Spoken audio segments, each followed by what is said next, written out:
Hey guys, welcome back to another video with John M Reviews, and today we will be checking out the brand new VIVO Y20i.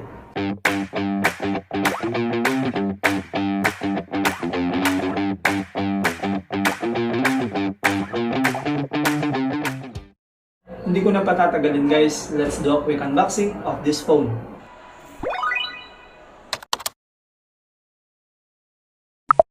So let's check what's inside the box of the VIVO Y20i. Of course, included dito ang main unit na VIVO Y20i, USB cable, charger adapter, and wala na naman itong included na headset. Sa other box naman ay nandito ang kanyang jelly case and user manual. So ito yung VIVO Y20i in color white. And wow, napaka-premium ng design. Hindi siya mukhang 7,499 sa ganitong design ng phone. Sa upper left side nakapwesto ang kanyang SIM and microSD port. And good thing dito guys, pwede ka mag-dual SIM at the same time pwede mo siyang lagyan ng memory card dahil triple slot siya. Sa right side naman makikita ang kanyang volume rocker at ang kanyang power button na nagsisilbing fingerprint scanner din. Dual AI camera naman ang setup ng camera ng likod ng VIVO Y20i. Meron itong 13 megapixel sa main lens at 2 megapixel para sa portrait mode. Sa baba naman nakapwesto ang kanyang single speaker, charger port, at ang 3.5mm audio jack.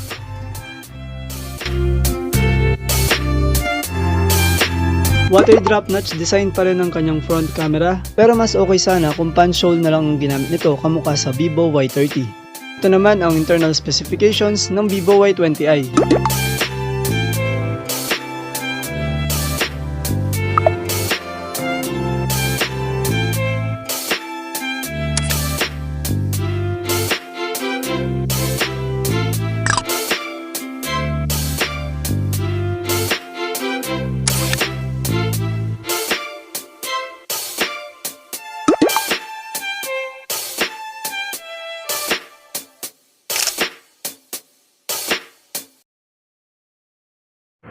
Guys, ito yung sample ng front video ng ating VIVO Y20i. Nakaset ako ng Full HD 1080p. Okay. Tapos guys, maganda rin sa phone na to. Napansin ko lang na kapag gusto mong gawa ng beauty mode sa video, lalo na sa mga vlogging, ay pwede mo siyang lagyan ng beauty mode. Yun nga lang, mag-set siya into 720p. So try naman natin yung kanyang back camera when it comes sa video. Ito naman yung sa likod guys, nakaset din ako ngayon ng 1080p. I'm just walking here at the SM City Pampanga. Medyo makulimlim.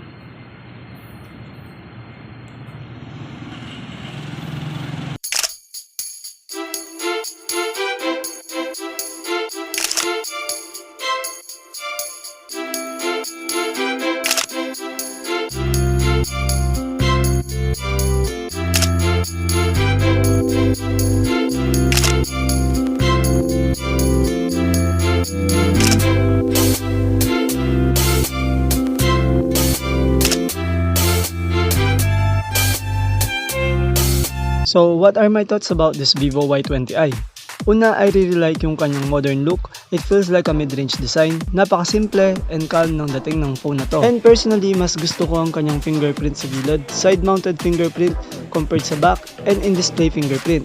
For the processor naman, it is equipped with Qualcomm Snapdragon 460.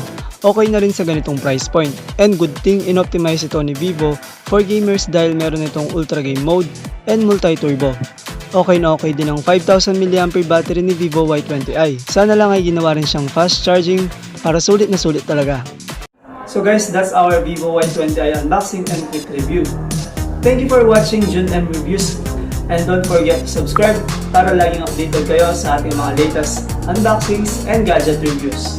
Until next time, bye!